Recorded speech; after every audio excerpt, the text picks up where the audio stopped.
எம்ஜிஆர் யூனியர்களுக்கு அன்பு நம்மோட அதிமுக முன்னாள் எம்பி திரு கே சி பழனிசாமி இணைந்திருக்கிறார். வாருங்களோட பேசலாம். சார் வணக்கம். வணக்கம் சார், அனைத்து இந்திய அண்ணா திராவிட முன்னேற்ற கழகம் இன்றைக்கு 53வது ஆண்டு விழாவை கொண்டாடுகிறது.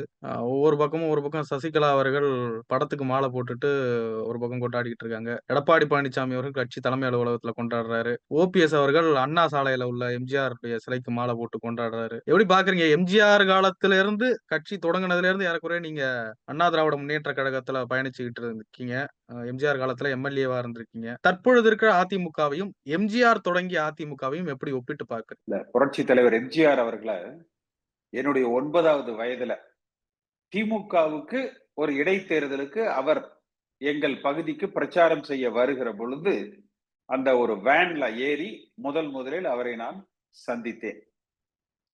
அதற்கு பிறகு 72ல அதிமுக கட்சி துவங்கியதிலிருந்து அவரோடு நான் பயணிக்கிறேன். புரட்சி தலைவர் எம்ஜிஆர் காலத்துல பார்த்தீங்கன்னா அதிமுகவுல இருக்கிற பொறுப்பாளர்களும் சரி, தொண்டர்களும் சரி, ஒரு பெரிய தியாக உணர்வோடு இந்த இயக்கத்துக்காக தங்களை அர்ப்பணித்துக் கொண்டார்கள். குறிப்பாக தலைவர்கள். எம்ஜிஆர் காலத்துல அந்த திமுக அதிமுக பகை என்பது கடுமையான அடிதடி, வெட்டுக்குத்து, கலவரம், மோதல். அடிச்சுக்குவாங்க, அங்கங்க அடிச்சுக்குவாங்க. ஒவ்வொரு ஊர்லயும் பேசிக்க மாட்டாங்க.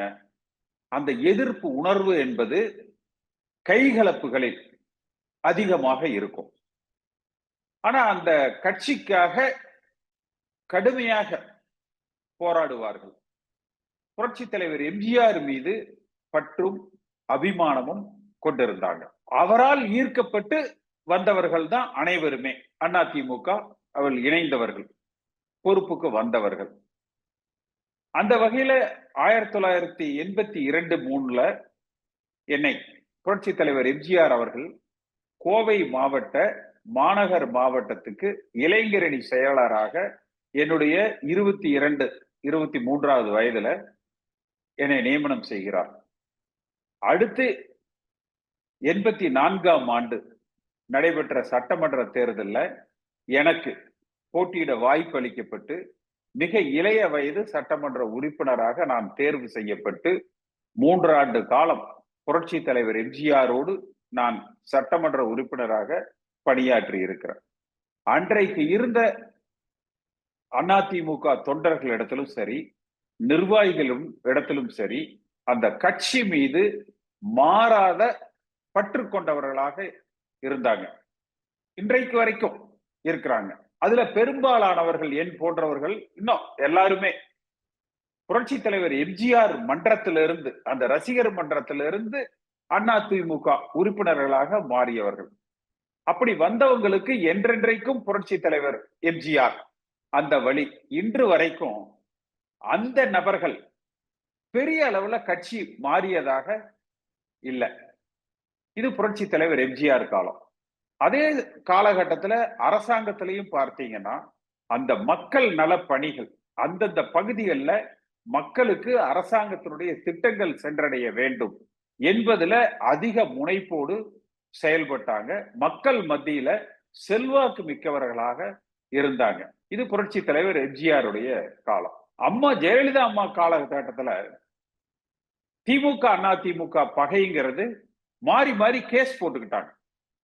இப்ப உங்களுக்கு எல்லோருக்குமே தெரியும், அந்த 96ஆம் ஆண்டு ஜெயலலிதா அம்மா மீது கருணாநிதி அவர்கள் வழக்கு போட்டாங்க. எல்லாம் முன்னாள் அன்றைய தேதியில் அமைச்சர்களாக இருந்த பெரும்பான்மையானவர்கள் மீது வழக்கு போட்டாங்க. திருப்பி அம்மா காலத்துல திமுகவுல அமைச்சர்களாக இருந்தவர்கள் மீது வழக்கு போட்டாங்க. அதாவது எம்ஜிஆர் காலத்துல கைகலப்பு, அடிதடி. அம்மா காலத்துல வழக்குகள் மாறி மாறி திமுக காரங்க அதிமுக காரங்க மேல கேஸ் போடுவாங்க, அதிமுக காரங்க திமுக காரங்க மேல கேஸ் போடுவாங்க. அந்த வகையில தான் வாக்குகளால் வீழ்த்த முடியாத அம்மாவை வழக்குகளால் கருணாநிதி வீழ்த்தினார் பல வழக்குகள்ல. இது ஆனா அதே சமயத்துல அந்த எம்ஜிஆர் காலத்தை போல ஓரளவுக்கு கட்சி பிடிமானம் அந்த பழைய ஆட்களுக்கு இருந்தது. புதிதாக வந்தவர்களோ அம்மாவால் ஈர்க்கப்பட்டு இந்த இயக்கத்துக்கு வந்தவங்க. பெரிய அளவுல உறுப்பினர் சேர்க்கை நடைபெற்றது. இளம் பெண்கள் வாக்குகள் அதிகமாக வந்தது. மகளிர் அதிகமாக ஈர்க்கப்பட்டார்கள். பிராமண சமுதாயத்தை சார்ந்தவர்கள், முற்போக்கு சமுதாயத்தை சார்ந்தவர்கள் அதிகமாக வந்தாங்க. படித்தவர்கள் மத்தியில அதிகமான ஒரு ஈர்ப்பு ஏற்பட்டது. சென்னை மண்டலம் பார்த்தீங்கன்னா அதற்கு முன்பு திமுகவினுடைய கோட்டையாக இருந்தது. அம்மா காலத்துல அது தகர்க்கப்பட்டது. அது அதிமுக வெல்லுகிற ஒரு பகுதியாக சென்னையை அவர்கள் உருவாக்கினாங்க. ஆனால் அந்த சசிகலா அவர்கள் அந்த குடும்பத்தினுடைய ஆதிக்கம் சற்று தலை தூக்கியது. அதனால் 2 முறை அதிமுக ஆட்சி பொறுப்பை இழந்தது. அந்த சசிகலா குடும்பத்தினுடைய அந்த தகாத நடவடிக்கைகளால் அதிமுக ஆட்சி பொறுப்பை இழந்தது. ஒரு கடும் விமர்சனத்துக்கு ஆளானது. சுயநலவாதிகள் சசிகலா அவர்களால் கட்சிக்குள் உள் புகுத்தப்பட்டு அவர்கள் வளர்க்கப்பட்டார்கள். அவர்கள் கட்சி பொறுப்புகளுக்கு உருவாக்கப்பட்டார்கள். அப்படி வந்தவர் தான் எடப்பாடி பழனிசாமி, ஓ பன்னீர்செல்வம் போன்றவர்கள் எல்லாம் இந்த காலகட்டத்துல வந்தவர்கள். ஆனா அம்மா காலத்துல இன்னொன்னு என்னன்னா, அந்த தனக்குள்ள இப்ப அம்மா காலத்துல அம்மாவை எதிர்த்து அரசியல் செய்தவர்கள், ஆர்.எம். வீரப்பன் ஆகட்டும், காளிமுத்து ஆகட்டும், பொன்னையன் ஆகட்டும், பி.ஹெச். பாண்டியன் ஆகட்டும், தன்னுடைய விரோதங்களை விட, மனமாச்சரியங்களை விட கட்சி பெரிது என்று ஜெயலலிதா அம்மா நினைத்தார். அதனாலதான் எல்லோரையும் அரவணைத்து, தன்னுடைய போட்டியாளர்களை கூட அரவணைத்து அவர்களையும் கட்சியில முக்கிய பொறுப்புகள், இது எம்ஜிஆருடைய கட்சி, நாம் எம்ஜிஆருடைய வழித்தோன்றலாக இந்த இயக்கத்தை வழிநடத்துகிறோம், நமக்கு பின்னும் இந்த இயக்கம் வாழையடி வாழையாக 100 ஆண்டுகளுக்கு ஆள வேண்டும், 1000 ஆண்டுகளுக்கு தலை தோங்க வேண்டும் என்கிற வகையில அம்மா ஜெயலலிதா அம்மாவுடைய செயல்பாடுகள் இருந்தது. இது அந்த காலகட்டங்கள். ஆனா இப்ப 3வது அத்தியாயமாக திரு எடப்பாடி பழனிசாமி அவர்கள் காலத்துல பாத்தீங்கன்னா அந்த திமுக எதிர்ப்பு என்பது முனை மழுங்கிவிட்டது. இப்ப எடப்பாடி பழனிசாமி காலகட்டத்துல ஏதேனும் ஒரு திமுக அமைச்சர் மீது எடப்பாடி பழனிசாமி புதிதாக வழக்கு தொடுத்திருக்கிறாரான்னு பாருங்க. இல்ல, யார் மேலேயும் வழக்கு தொடரல. அதே போல இப்ப இந்த ஒரு 3 ஆண்டு காலத்துல ஒரு சிறப்பான எதிர்க்கட்சி தலைவராக அவர் செயல்பட்டு இருக்கிறாரா என்று பாருங்க. எந்த செயல்பாடுகளும் அவர் செய்யல. இந்த அரசாங்கத்துக்கு எதிராக இந்த அரசாங்கத்தை நடுநடுங்க வைக்க, கிடுகிடுக்க வைக்க இந்த 3 ஆண்டுகள்ல இந்த அரசாங்கத்தினுடைய அவலங்களை, இந்த அரசாங்கத்தினால மக்களுக்கு ஏற்படுகிற பாதிப்புகளை மக்கள் மத்தியில எடுத்து செல்வதற்கோ, ஊடகங்கள் மத்தியில அதை எடுத்து செல்வதற்கோ எடப்பாடி பழனிசாமி சிறிதளவும் அவர் தயாராக இல்லை. ஒரு எதிர்க்கட்சி என்ற அளவுல, ஒரு பெரிய அளவுல அந்த செயல்பாடுகள் என்பதே இல்லை. அதையெல்லாம் தாண்டி ஒரு மறைமுக புரிதல், ஒரு மறைமுக ஒப்பந்தம் திமுகவோடு எடப்பாடி பழனிசாமிக்கும் அவரை சார்ந்த அந்த முன்னாள் அமைச்சர்களுக்கும் ஏற்பட்டிருக்கு. இந்த சந்தேகம் எல்லா அதிமுக தொண்டர்களுக்கும் வந்திருக்கு. இன்றைக்கு ஸ்டாலின் அவர்கள் தேர்தல் பிரச்சாரத்துல என்ன சொன்னாரு? 90 நாள்ல இந்த அமைச்சர்கள் மீதெல்லாம் நடவடிக்கை எடுப்பேன்னாரு. இன்றைக்கு வரைக்கும் என்ன நடவடிக்கை எடுத்திருக்காரு? எந்த நடவடிக்கையும் அவர் எடுக்கல. அதே போல எடப்பாடி பழனிசாமியும் திமுகவுக்கு எதிராக எதுவுமே அவர் இப்ப ஒவ்வொரு துறையா எடுத்துக்கங்க. ஏவா வேலு துறை ஆகட்டும், துரைமுருகன் துறை ஆகட்டும், நேரு துறை ஆகட்டும், பொன்முடி துறை ஆகட்டும், அப்படின்னு எல்லாம் அந்த 30 அமைச்சர்கள் மீது பட்டியல் போடுங்க. ஸ்டாலின் துறை ஆகட்டும், எல்லா துறைகளிலும் ஊழல் மலிந்து கிடக்கிறது. முதல்ல எடப்பாடி பழனிசாமி ஆட்சி காலத்தில் இருந்ததை விட 2 மடங்கு அதிகம் ஆயிருக்கு. ஆனா அதை பத்தி எடப்பாடி பழனிசாமி பேசுறது இல்லை. அப்ப ஒரு ஒப்பந்த அரசியல் இன்றைக்கு ஏற்பட்டிருக்கிறது. அப்ப அதனால என்ன ஆகுதுன்னா, அதிமுகவுடைய தோற்றமே திமுக எதிர்ப்பு என்பது பிரதானம். அந்த திமுக எதிர்ப்பு என்பது இன்றைக்கு மழுங்கி விட்டது, மறக்கப்பட்டு விட்டது என்று ஆயிடுச்சு. ஆனா இன்றைக்கு பாருங்க, அதிமுகவுடைய 53வது ஆண்டு விழா.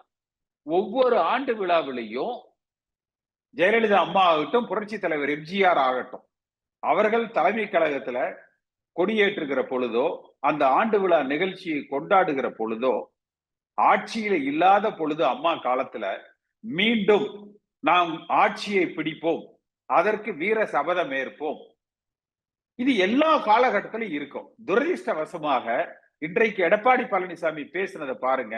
2026 இன்றைக்கு எதிர்கட்சியாக இருக்கிற நாம் ஆளுகிற கட்சியாக உருவெடுப்போம். எங்கனாச்சும் ஒரு இடத்துல சொல்லி இருக்காரு என்ன? இன்றைய அவருடைய பேச்சுல பாருங்க. அறிக்கையில சொல்லி இருக்காரு. இன்றைக்கு சொல்லி இருக்காரான்னு கேக்குறேன். இன்றைக்கு ஆண்டு விழா இன்னைக்கு தானே. அந்த ஆண்டு விழாவில் இன்றைக்கு எங்காவது தலைமை கழகத்தில் அவருடைய பேட்டிகள்ல சொல்லி இருக்காரா? இல்ல. அப்ப திமுக எதிர்ப்பு இல்ல, மாறாக தமிழ்நாட்டு மக்களும் அதிமுக தொண்டர்களும் எதிர்பார்க்கிற, பிரிந்து கிடக்கிற, மனமாச்சரியங்களோடு சங்கடங்களில் இருக்கிற, ஒரு கருத்து வேறுபாடுகள் இருக்கிற, அது பெரிய அளவோ சின்ன அளவோ இந்த இயக்கம் ஒன்றிணைக்கப்பட வேண்டும். அம்மா காலத்தில் இருந்தவர்கள் அனைவரும் ஒன்று கூடி பயணிக்க வேண்டும் என்கிற கோரிக்கைக்கு மாறாக அவர் சபதம் ஏற்றிருக்கிறார். என்ன? இந்த இயக்கத்தை ஒன்றிணைக்க மாட்டேன், யாரையும் சேர்த்த மாட்டேன். அப்ப கிட்டத்தட்ட அவருக்கே தெரியுது, அப்படி ஒன்றிணைக்காவிட்டால் திமுக ஆட்சி வந்துவிடும் என்று.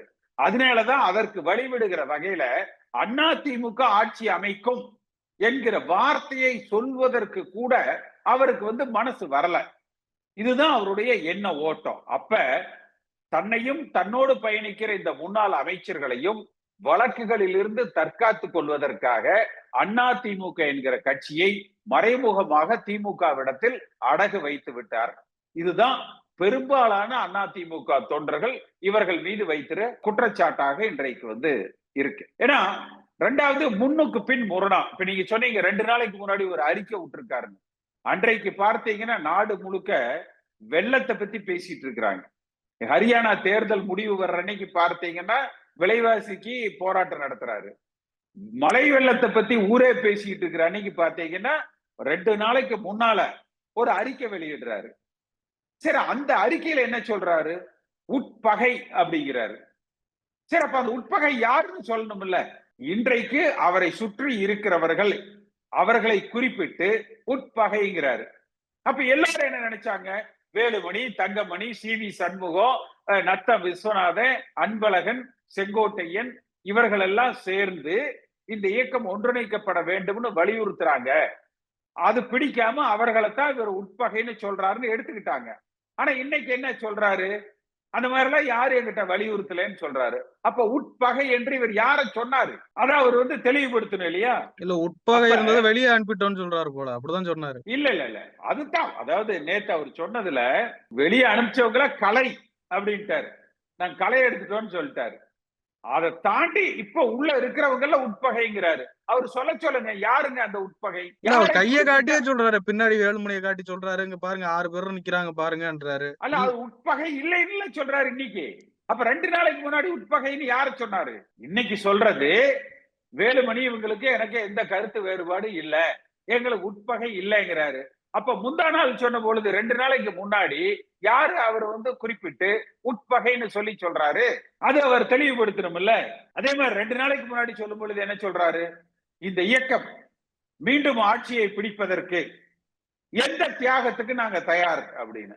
எல்லா கட்சிக்காரங்களும் நினைச்சாங்க, ஒரு தியாகம் வேண்டாப்பா, உடனே இந்த கட்சியை ஒருங்கிணைங்க, இல்லைன்னா நீங்க ஒதுங்கிங்க, இதை செஞ்சீங்கன்னா போதும், அதிமுக ஆளுகிற கட்சியாக உருவெடுத்துருன்னு சொல்றாரு. ஆனா இன்னைக்கு இவர் என்ன சொல்றாரு? ஆளுங்கட்சியும் வரப்போறதில்ல, இந்த கட்சியும் ஒன்றிணைய போறதில்ல என்கிற அளவுல பொருள்பட இவர் பேசுறாரு. கிட்டத்தட்ட புரட்சி தலைவர் எம்ஜிஆர் இது தன்னுடைய சொத்துன்னு நினைக்கல. தனக்கு பிறகு அவர் உயிரில் எழுதி வச்சிருக்கிறார், தன்னோடு பயணிக்கிற அந்த தேதியில நான் இருக்கிறேன், தன்னோடு அன்றைக்கு சட்டமன்ற உறுப்பினர்களாக அந்த பயணிக்கிற கட்சியில உறுப்பினராக இருக்கிறவர்களுக்கு இந்த கட்சி பாத்தியப்பட்டது, அவர்கள் கூடி அடுத்த தலைமையை முடிவு செய்வார்கள்னு சொல்லி தனக்கு பிறகு இந்த இயக்கத்துக்கு ஒரு எதிர்காலத்தை காட்டுறாரு. அம்மா காலத்துல தனக்கு பிறகு 100 ஆண்டுகளுக்கு இந்த இயக்கம் ஆள வேண்டும் சொல்றாங்க. ஆனா எடப்பாடி பழனிசாமி இது என்னுடைய குடும்ப சொத்து, எடப்பாடி பழனிசாமிக்கு பிறகுங்கிறதே இல்ல, எடப்பாடி பழனிசாமியோட வச்சுக்கணும், அது தன் குடும்ப சொத்தாக இருக்கணும், ஆட்சிக்கு வரணுங்கிற அவசியம் இல்லை. இப்ப ஆட்சிக்கு வரணும்னா இப்படி ஒரு சாதாரண கிராமத்துல இருக்கிறவங்களை போய் பார்த்தீங்கன்னா, ஒரு போலீஸ் ஸ்டேஷனுக்கோ அல்லது உள்ளூர் பிரச்சனைகள் அவங்க தலையிடுகிற பொழுது அரசு அதிகாரிகள் என்ன ஆளுங்கட்சிக்கு சாதகமாக நடந்து கொள்வாங்க. ஒரு திட்டங்கள் செயல்படுத்துற பொழுது ஆளுங்கட்சிக்கு சாதகமாக நடந்து கொள்வாங்க. அந்த ஊர்ல சிறு சிறு பலன்கள், வேலை வாய்ப்புகள், ஒரு சின்ன சின்ன பிரச்சனைகள் பார்த்தீங்கன்னா ஆளுங்கட்சிக்கு சாதகமா இருக்கும். அப்ப அடிப்படையில கடைக்கோடியில இருக்கக்கூடிய அதிமுக உறுப்பினர்கள், கிளைக்கழக உறுப்பினர்களுக்கு ஒரு கட்சி ஆட்சிக்கு வந்தால்தான் அதனால இருக்கிற அனுகூலங்கள் கிடைக்கும். எடப்பாடி பழனிசாமியை பொறுத்த வரைக்கும் திமுகவோட இவர் ஒரு பெரிய ஒப்பந்தத்துல இருக்கார். இன்றைய அரசாங்கத்துல கான்ட்ராக்ட் செய்யற பல பேர் இவர் காலத்துல கான்ட்ராக்ட் செஞ்சவங்க, அவர்களே தொடர்றாங்க. அப்ப எடப்பாடி பழனிசாமி அவர்களுக்கு என்ன பலன் கிடைக்க வேண்டுமோ அது கிடைச்சிட்டு இருக்கு. ஆனால் சாதாரண கடைக்கோடியில் இருக்கிற தொண்டன் பாதிக்கப்படுறான். அது இன்னைக்கு அவர் ஒரு பேட்டி கொடுத்தாரு பாருங்க, இந்த இயக்கம் ஒன்றிணையாது, நீக்கப்பட்டவர்கள் தான் என்று. ஒரு அதிமுக இல்ல அவர் அதுக்கு ஒரு எக்ஸாம்பிளும் காட்டுறாரு. எம்ஜிஆர் காலத்திலே நீக்கப்பட்டிருக்காங்க, ஜெயலலிதா அம்மா காலத்திலே நீக்கப்பட்டிருக்காங்க. இவங்க வந்து நீக்கப்பட்டவங்க. அந்த பிரிவினை, பிரிஞ்சிருக்கு அந்த வார்த்தையை பயன்படுத்தாங்க. பிரிஞ்சு போனவங்கள நீக்கப்பட்டவங்க. எஸ்டிஎஸ் நீக்கப்படலையா? அந்த பொதுக்குழுவுல நான் இருந்தேன். புரட்சி தலைவர் எம்ஜிஆர் அவர்கள் பொதுக்குழுவுல எஸ்டிஎஸ்ஐ நீக்கி தீர்மானம் நிறைவேற்றிய பொழுது நான் அன்றைக்கு அந்த பொதுக்குழுவுல கலந்து கொண்டேன். திருப்பி எஸ்டிஎஸ் சேர்க்கப்படலையா? ஆர்.எம். வீரப்பன் பொதுக்குழுவுல நீக்கப்படலையா? அப்ப பல பேர் நீக்கப்பட்டவர்கள் ஏதோ அந்த தலைமையோடு இருக்கிற கருத்து வேறுபாடுகள்ல நீக்கப்பட்டவர்கள் மீண்டும் ஒருங்கிணைக்கப்பட்டிருக்கிறார்கள் இந்த இயக்கத்தின் வலிமை கருதி. இப்ப நீங்க சொன்னீங்க இல்லையா, எம்ஜிஆர் காலத்தில் நீக்கப்படலையா, ஜெயலலிதா காலத்துல நீக்கப்படலையானா அவர்கள் இந்த கட்சிக்கு மாபெரும் ஆளுமைகளாக இருந்தார்கள். அதிமுகவுக்கு வாக்களிப்பவர்கள் எம்ஜிஆரை பார்த்து வாக்களித்தார்கள், ஜெயலலிதா அம்மாவை பார்த்து வாக்களித்தார்கள். ஆனால் எடப்பாடி பழனிசாமி காலத்துல அதிமுக என்கிற கட்சியை பார்த்து, ரெட்டலை சின்னத்தை பார்த்து வாக்களிக்கிறாங்க. எடப்பாடி பழனிசாமியை பார்த்து அவர் குடும்பத்தில் இருக்கிறவங்க கூட வாக்களிக்க மாட்டாங்க. யாரும் ஓட்டு போடுறது இல்ல. அவங்க ஒன்னா இருக்காங்களே சார், இப்ப அது ஒரு பெரிய பலம் இல்லையா? அவங்க ஒன்னா இருக்காங்க, அதுதான் அதிமுகன்றாங்க. இல்ல, அதாவது தவறு செய்கிறவர்கள் ஒன்றாக இருப்பாங்க. ஏன்னா தனிமைப்படுத்தப்பட்டா அவங்க மாட்டிப்பாங்க. இதுல வந்து ஒரு கட்சிக்கு 10 பேர் ஒன்னா இருக்கிறாங்களா இல்ல 2 பேர் தள்ளி இருக்கிறாங்களா அது முக்கியம் அல்ல.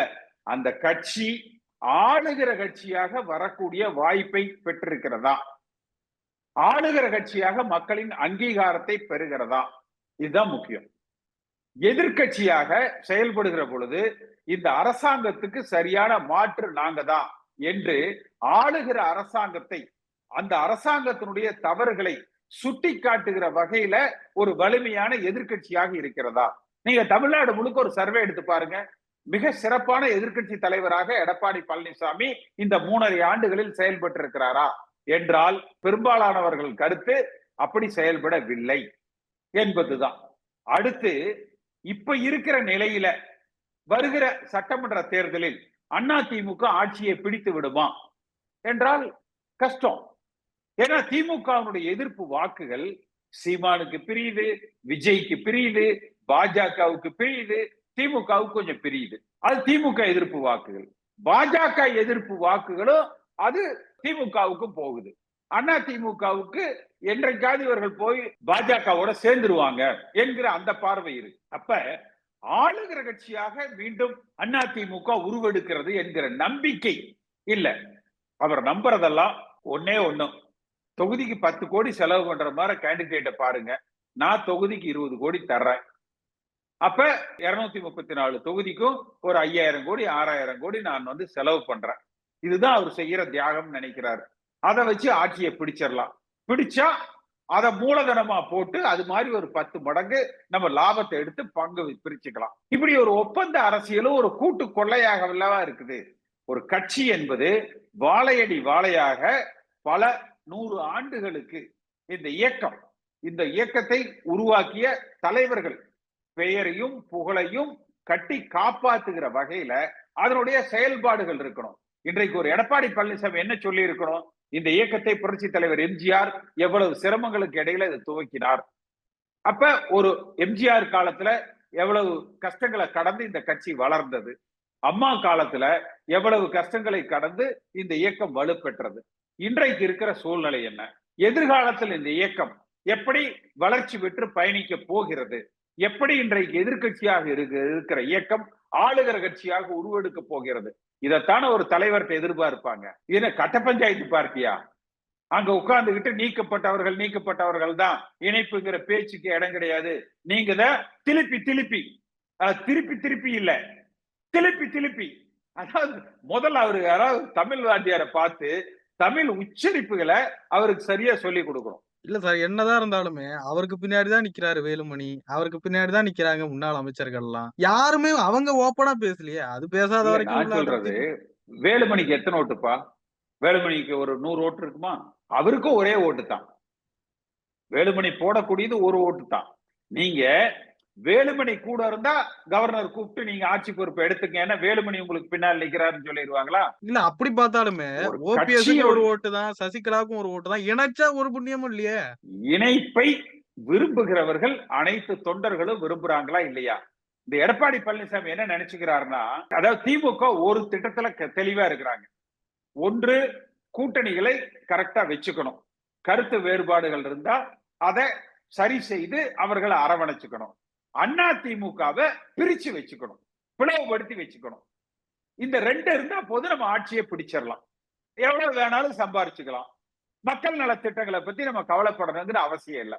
அப்ப இதுல இந்த 2வது திட்டமான அதிமுகவை பிளவுபடுத்துகிற, அதிமுக வாக்கு வங்கியை பிளவுபடுத்துகிற அரசியலுக்கு ஒரு நிர்பந்தத்தின் பேர்லயோ இல்ல தன் மீது இருக்கிற வழக்குகளில் இருந்து தன்னை காப்பாற்றிக் கொள்ளவோ எடப்பாடி பழனிசாமி திமுக மீண்டும் ஆட்சி அமைப்பதற்கு துணை போவதில் முதல் நபராக இருக்கிறார்.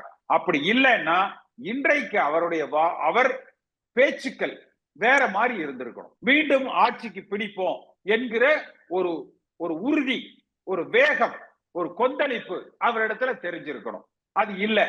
எம்ஜிஆர் காலத்தை அவர் நினைவு கூறி இருக்கணும். இதனை எடப்பாடி பழனிசாமி அவங்க தாத்தா உருவாக்குன கட்சியா இல்ல அவங்க அப்பா வளர்த்த கட்சியா?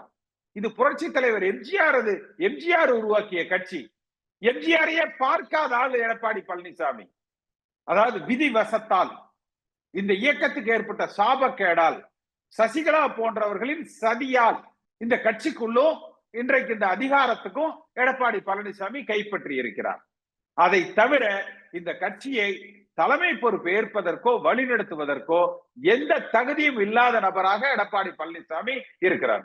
நிறைவா ஒரு கேள்வி சார். இந்த 53வது ஆண்டு விழாவுல தொண்டர்களின் மனநிலை என்னவா இருக்கு? அவங்க மத்தியில எழுச்சி எதுவும் காணப்படுதா? வெறுத்து போய் இருக்கிறார். வெறுத்து போய், அதாவது எல்லோருக்கும் இருந்த நம்பிக்கை, நான் திரு ஜே.சி.டி. பிரபாகரன், புகழேந்தி போன்றவர்களால் இந்த உருவாக்கப்பட்ட அந்த ஒருங்கிணைப்பு குழுவினுடைய முயற்சியால் இந்த இயக்கம் ஒருங்கிணைக்கப்படும், கட்சி மீண்டும் ஆளுகிற கட்சியாக உருவெடுக்கும் என்கிற நம்பிக்கை இருந்தது. அந்த நம்பிக்கை தகர்க்கப்பட்டு செய்வது அறியாது திகைத்துக் கொண்டிருக்கிறார்கள். அதாவது நம்பிக்கை இழந்து இருக்கிறாங்க, வெறுத்து போயிட்டாங்க. அதாவது ஒண்ணும் பண்ண முடியாதுங்க, இது விளங்காது. இந்த எடப்பாடி பழனிசாமியை அப்புறப்படுத்தாமல் இந்த இயக்கம் ஆளுகிற கட்சியாக வருவது மிக சிரமம். நீங்க முதல்ல அவர் அந்த உட்பகைன்னு சொன்னார் இல்லையா? எதை சொன்னாரு? எந்த தியாகத்துக்கும் தயார்னு சொன்னார் இல்லையா? முதல்ல அவர் ஒரே ஒரு தியாகம் செய்ய சொல்லுங்க. தொண்டர்களால ஒரு தலைமைய இந்த கட்சியில் இருக்கிற தொண்டர்கள் தேர்ந்தெடுத்துப்பாங்க. அவர் ஒதுங்கி வழிவிட்டாலே அவர் செய்யக்கூடிய மிகப்பெரிய தியாகம். அதை செஞ்சாருனாலே போரும். ஒருங்கிணைப்பு குழுவின் திட்டம் என்னவா சார் இருக்கு அடுத்த கட்ட திட்டம்? இல்ல, நிச்சயமாக இந்த இயக்கத்தை ஒருங்கிணைக்க வேண்டும். மீண்டும் ஆளுகிற கட்சியாக அதிமுகவை உருவெடுக்க வலுப்படுத்த வேண்டும் என்கிற அந்த நோக்கத்துல நாங்கள் தொடர்ந்து செயல்பட்டு கொண்டிருக்கிறோம். நிறைய விஷயங்களை பகிர்ந்து கொண்டீங்க. ரொம்ப நன்றி.